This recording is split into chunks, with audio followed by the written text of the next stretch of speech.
जानेंगे हमारे देश भारत का ज्योग्राफिकली जन्म कैसे हुआ।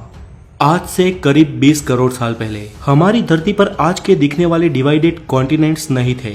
उस वक्त सिर्फ एक सुपर कॉन्टिनेंट या महाखंड हुआ करता था जिसे नाम दिया गया पैंजिया, और इसके चारों ओर सिर्फ एक महासागर था जिसका नाम था पैथालासा। और आज के सारे खंड इसी महाखंड पैंजिया में से विखंडित होके बने हैं। ये थियरी देने वाले वैज्ञानिक आल्फ्रेड वेगनर थे और उनका यह भी मानना था कि उसी वक्त उस महाखंड पे रेंगने वाले जीवों का विकास हुआ। दोस्तों, पृथ्वी के गर्भ में लगातार प्लेट्स खिसकती रहती है जिसके चलते धरती पर निरंतर बदलाव होते रहते हैं, लेकिन ये बदलाव लाखों या करोड़ों सालों बाद दिखाई देते हैं। और इन्हीं बदलावों के चलते आज के ये दिखने वाले कॉन्टिनेंट्स का जन्म हुआ और उनके साथ ही हमारे देश भारत का भी। आल्फ्रेड की थियरी के अनुसार प्लेट के सरकने से सबसे पहले पैंजिया सुपर कॉन्टिनेंट के दो भाग हुए, जिसके उत्तरी हिस्से को लारेंसिया और दक्षिणी हिस्से को गोंडवाना लैंड कहा जाता है। और इन दोनों के डिवाइड होने के बाद जो बीच में महासागर का पानी भरा और एक खाड़ी का निर्माण हुआ, उसे वैज्ञानिकों ने टेथिस सागर नाम दिया।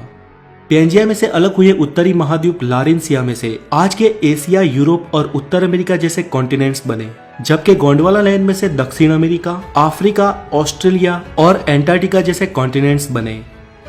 हमारा देश भारत भले ही आज भौगोलिक रूप से एशिया का भाग हो, लेकिन भारत का भूमि भाग उस वक्त वास्तव में गोंडवाना लैंड महाद्वीप का हिस्सा था और आज का अफ्रीका और भारत एक ही प्लेट पे टिके थे।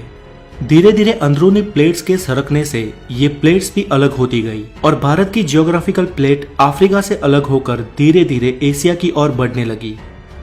वो आज के लद्दाख हिस्से की ओर लगातार बढ़ती रही और एक समय इस प्लेट का एशिया के लद्दाख वाले हिस्से पे टकराव हुआ। दोस्तों, भूगर्भ में जब दो प्लेट्स का टकराव होता है तो भारी प्लेट नीचे की ओर सरक जाती है और हल्की प्लेट ऊपर उठ जाती है। उस वक्त भी ऐसा ही हुआ और आज के हिमालय का निर्माण हुआ। ऐसा कोई कम समय में नहीं हुआ, ऐसा होने में करोड़ों साल लग गए और आज की इस भौगोलिक भूमि का निर्माण हुआ। दोस्तों, आज भारत सिर्फ एक ही टेक्टोनिक प्लेट पे टिका है और लगातार ये भारत की भारी प्लेट हिमालय की ओर दब रही है और हिमालय दिन ब दिन ऊपर उठ रहा है। इसके साथ ही हिमालय के सारे पर्वतों की और माउंट एवरेस्ट की हाइट भी साल दर साल बढ़ रही है। दोस्तों, इस थियरी को सिद्ध करने के लिए एल्फ्रेड ने यह भी कहा कि आज के दिखने वाले सारे कॉन्टिनेंट एक दूसरे में फिट होते हैं और आज अगर किसी तरह इन सबको एक किया जाए तो फिर से पैंजिया सुपर कॉन्टिनेंट का निर्माण हो सकता है।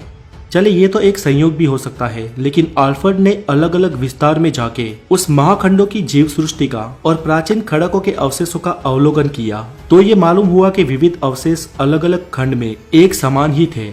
इसके साथ ही आल्फ्रेड ने अपनी इस थियरी को सिद्ध करने के लिए कई सारे उदाहरण दिए। फ्रेंड्स, इस प्लेट्स के टकराव से भूकंप और ज्वालामुखी का खतरा रहता है। वैसे भारत में तो कोई खास सक्रिय ज्वालामुखी नहीं है, लेकिन हमारी इस एक प्लेट के सरकने से कभी कभी भूकंप के झटके महसूस होते हैं।